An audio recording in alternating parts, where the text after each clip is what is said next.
All right, I hope you got some good use out of Unit 1 Review Part 1 that we did on the last video. Now we're up to Part 2. This is the rest of the types of questions that'll be on the upcoming test. And this is the review that should fly, okay? If you know your stuff, you should be able to whip these out in a second. So for instance, use the information provided to write standard form equation of the circle. Remember, when we're doing these, our form is x minus h squared plus y minus k squared equals r squared. Here's my h and k, so I just use opposites. The opposite of 2 is positive 2. The opposite of negative 2 is positive 2, excuse me. The opposite of positive 3 is negative 3. And 4 squared is 16. Done. Now, if you don't know your form, maybe that note card's still coming in handy, but I'm just saying. What if they give me a picture? Okay, I need to find the center. My center here is at 2, negative 1, so that's my h and my k. My radius looks like it's 2, and now I have all the same information that I had to work like I did with number 1. Opposite of 2 is negative 2. Opposite of negative 1 is positive 1, and my radius squared. Again, you've got to know your forms in here. Not going to be given to you on tests and quizzes, so you just got to kind of get those into heart. Now, I'm going to do the exact opposite down here. Graph the circle with the following information. Okay, I see my center, if I do opposites here, is at 3, 1. And since this is radius squared, the square root of 25 is 5. So I go to 3, 1, make a dot, and then I'm going to go 5 each of my 4 directions. So I'll go up 5, put a dot, left 5, 1, 2, 3, 4, 5, down 5, 1, 2, 3, 4, 5, right 5, 1, 2, 3, 4, 5. I connect the dots. Try not to make it look too much like a flat tire. That's pretty good. I'm done. Well, what if I'm going along doing my center? My radius is 4, so we're at 16. And I don't see a number like, okay, that's negative 3. Oh yeah, if I don't see a number, that's a 0. So negative 3, 0 is my center. And my radius is just going to be 4 in each direction.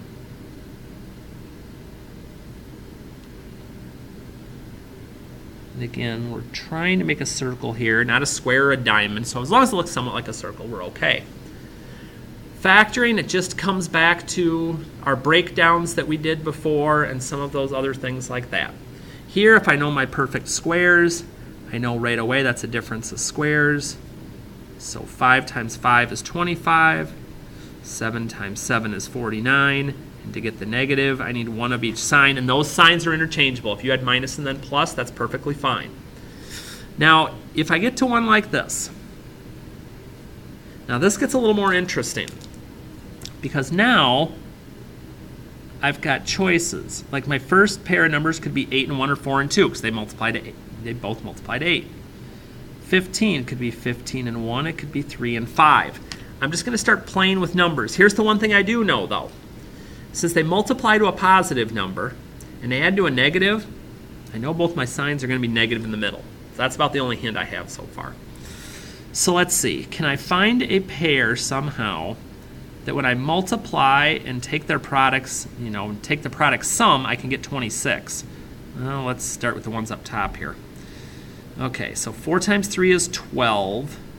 2 times 5, so if I did 4 and 3, that'd be 12 and 10. That's 22, not 26. What if I try the opposite way? 4 times 5 is 20. 2 times 3 is 6. Ooh, 20 and 6. Okay, so 2 goes with 3, because again, we're doing this when we're foiling, so if I want those two to go together, they'd have to be outside there. And then 4x and 5.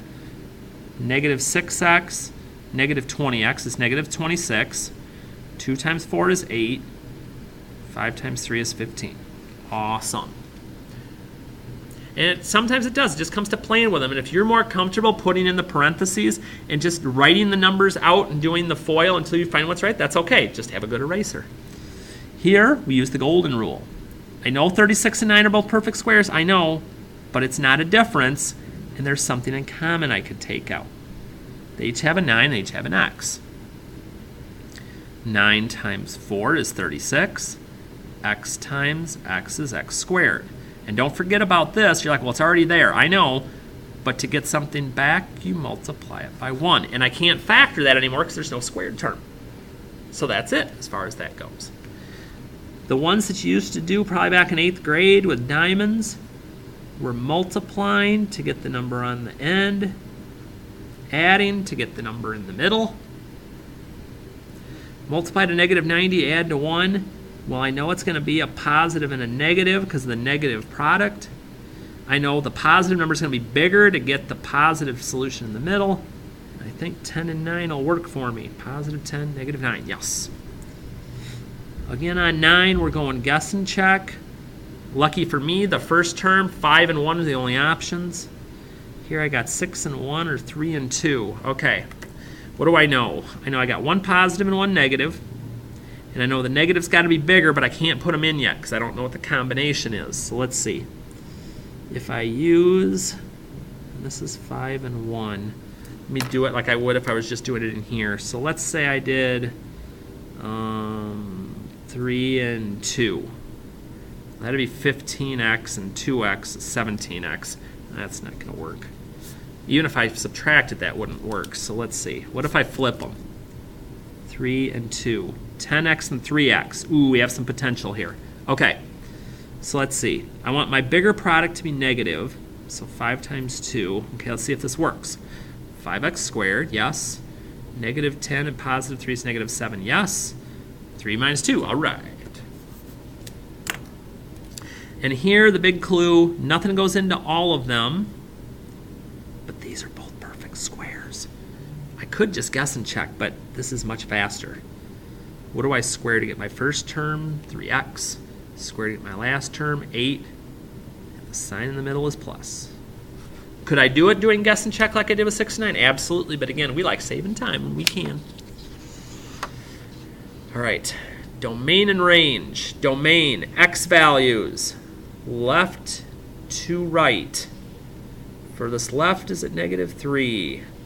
For this right is at positive 3, because again, it's the x values that I'm looking at for my domain. Range, lowest y value, negative 4, to highest y value, 2. Is it a function or not? Does it pass the the vertical line test? We'll get to horizontal here in a minute. If it only crosses my graph in one place, that's a yes. However, when I'm doing one-to-one to pass, I have to be able to draw a horizontal line through and only have it go through at one point. Well, I notice if I draw one here, it goes through it too. So one-to-one fails. Describe how the graph of each function is related to the graph of h of x equals the absolute value of x. In other words, what are the shifts? Left-right shifts when they're in the absolute value. This would be right 4.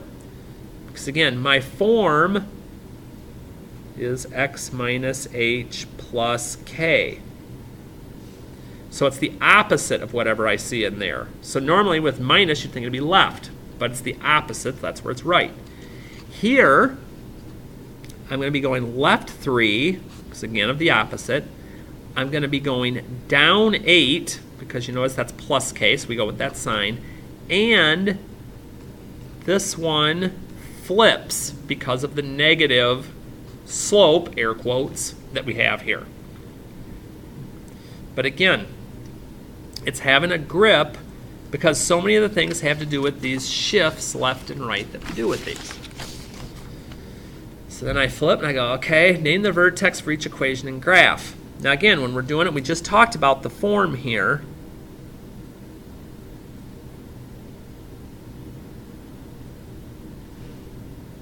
My vertex is at hk. So no value in there with x, so that's 0, negative 6. And my slope is 3. And it's positive, which means my v, or my graph, is going to open up. So up 3 and over 1, just like normal slope. And I get a really skinny v, because because again, we have a larger a value. Next one, make sure to change the sign inside. Keep the 1 out here. So negative 4, 2. My slope's negative. Going to be open and down. 1, 1, 2, 3. 1, 1, 2, 3. And we're good. And you're like, okay, opposite inside, keep it outside. Slope is positive. We're going upward. Up 1 over 2. And when I have a fractional slope, it gets wider. So let's see here. What else we got? Write the equation, the form. Well, there's the form for us. Well, that's nice. That's convenient. So here I need the vertex. There's my vertex. There's the centerpiece of my graph at 2, 1. And again, my slope, I know is going to be negative because it's opening down. And then it's 1, 2 over 1, 2, 3. So it's going to be f of x equals my slope, negative 2/3, x minus 2 plus 1. And I'm good. And now the really speedy ones. Write in radical form. Okay. There's my base. It's always exponent over root. Everywhere up here, exponent over root. 16, my exponent is 4, my root is 3. When it's in radical form, okay, I see that's the exponent. I see that's the root. Okay. Exponent over, oh, I don't see a number out here. What's my number when I don't have one for the root? That's right, 2 after square root. And we square it's by 2. That's all I do. Nothing else to do. Don't simplify. Keep it simple. Okay. Exponent form. Oh, geez. When we multiply, we add the exponents. Now again, I have to have a common denominator here, which would be 6 in this case. So if I'm turning thirds into 6, 3 times 2 gets me to 6. So 2 times 4 gets me to 8. The 1/6 is already ready. I add those up because I have to have a common denominator when I'm adding, and I need to reduce my fraction if I can, and in this case I can. If I'm dividing, I'm subtracting the exponents. Again, I need a common denominator, which in this case is going to be 15. 3 times what gets me to 15? That'd be 5. So I multiply my numerator by that. 7 times 5 is 35. 5 times 3 is 15. So 3 times 2 would be 6. 29 over 15. That doesn't reduce anymore. And then the simplest one here, going back to what we had up here above, exponent over root. Exponent over root. 27 over 3 is 9. I'm done. It's real simple if you give yourself enough practice to be able to get the hang of things. Okay. Simplifying down here, I hope you know your roots and your thirds and a few of your fourths, because otherwise this gets a little complicated. So that list that you've got before with your cubes, if you don't know them yet, if you don't know them, I need to find a pair of numbers. One of them needs to be a perfect cube. 27 is. It's 3. Whatever's left has to stay in rational jail because it's being irrational. Math joke. For the rest of these, again, it comes back to exponent divided by root. We're going to do some old-fashioned division. So for my x's, I have 5, and I'm dividing by 3. Okay, well, 3 goes into 5 once. So that's my exponent out here. But I have a remainder of 2.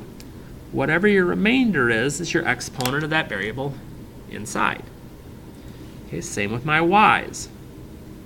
Exponent divided by root. 3 goes into 4 one time with 1 left over. So 1y gets out. The remainder y has to stay underneath. And I'm done. Let's see how this next one treats us. We'll just try to do this one mentally. 4 through to 16, that's a perfect fourth. That's 2.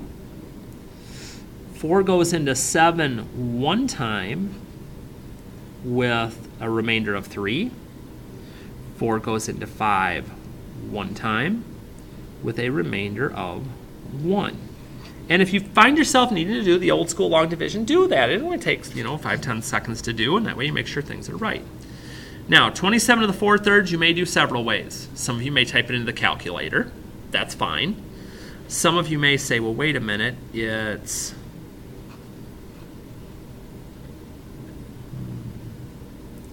exponent and root. Well, I know the cubed root of 27 is 3, and 3 to the 4th is 81. That'd be great if you've got that, but again, if you don't, go to the calculator is an acceptable thing to do. When we get back into these, 125 is a perfect cube, it's 5. 3 goes into 8 2 times.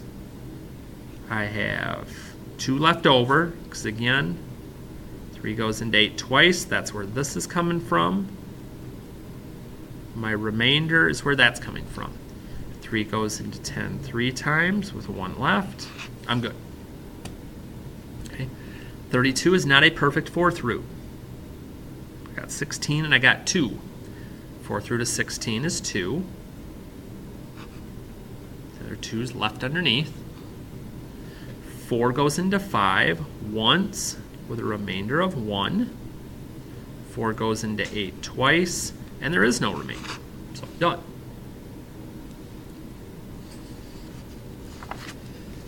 So I kind of keep floating along here. I go, okay, graph each. Now, again, you have choices.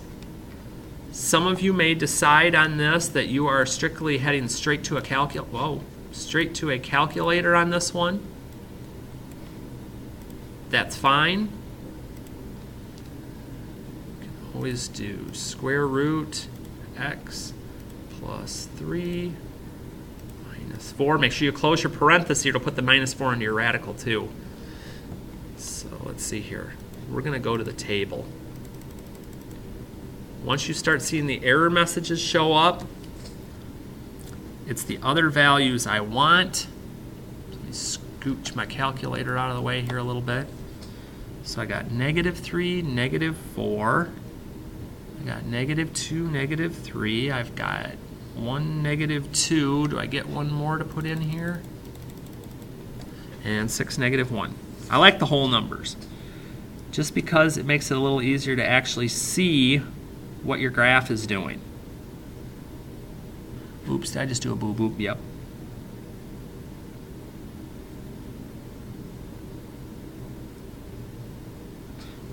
And then just graph. Or what you can do, and I'm kind of a big fan of this myself, is you could, let's see if I can do it both ways here, so you can hopefully feel a little more comfortable with these. Oops. That's better. Okay. Because this one I know shifts right 1 and up 5 from my mother graph, but it also is going to flip downward because of the negative. So I got a point at 1, 5. Got one at 2, 4. And 5, 3, and it looks like I'm running out of room here. And that's it. So again, keep life simple. And then the next section, don't be wary of the wording. Describe the transformations that change the graph. Fancy word to say shifts. Okay. So I look and I'm like, okay, well it flips because of the negative. And that -4 inside, remember, it's the opposite of what you think, is going to be right 4. The ones inside are right and left. The ones outside are up and down. So we go here, the +3 is the inverse or opposite of that, left 3. This one's outside, down 1. And then here, I'm up 3. But here I'm going to stretch or grow or widen, or any of those words are fine by 5. This means my graph's going to get wider. So we're going to stretch. And then finally, these are the last two questions, because you're like, well, wait a minute, I see 30 and 31 down below. For some goofy reason, I got the same questions on here twice, the last group, so don't need those. Again, once you're isolated with your absolute value, mercy, square root, squared and square root are inverses, and then just solve the equation that's left once the radical's gone. But do take a moment to check your work, because sometimes we've seen our answers don't always work in there and then we have no solution. So let's see. 3 times 25 is 75, plus 6 is 81, square root of 81 is 9. Okay, check. Over here, when I say isolate, I mean it. Don't get rid of that first. Get that minus 3 out of there. And then you're like, ooh, exponent, yuck. What do I do here? We're going to use the inverse of this, because this is like saying it's the cubed root of 4x plus 1. And you're like, oh, well, I'd just take it to the third power then. Still do that, because those will take care of each other. 7 to the third is 343, because I know my cubes. Subtract the 1. And if I divide by 4, I'm going to go into fraction mode here. Oh, gracious. 171 or 2, or otherwise known as 85.5. Now again, if there were parts of this that you were really having to stare at this a lot just to figure out what's going on, suggestions. Go back to the sections that you were working on. Try some odds where you have answers in the back of the book. If you don't want to do that, maybe reprint another copy of this that's available on the website. Go back and see if you can do the questions by yourself now that you've seen them this way. Do something to re-practice them. Don't just sit there and say, yep, I got it now. Yep, I got it now. Because you're going to sit on the test and nope, you're not going to have it. And then you're going to be like, oh, crap. And I really don't want that to happen to you. So if you've gone through all this, watch the videos, done the reviews, done your due diligence, you're ready to go. You're going to do a super job on this, I'm sure of it. And if you have any last questions, make sure that you stop in and see me before the test.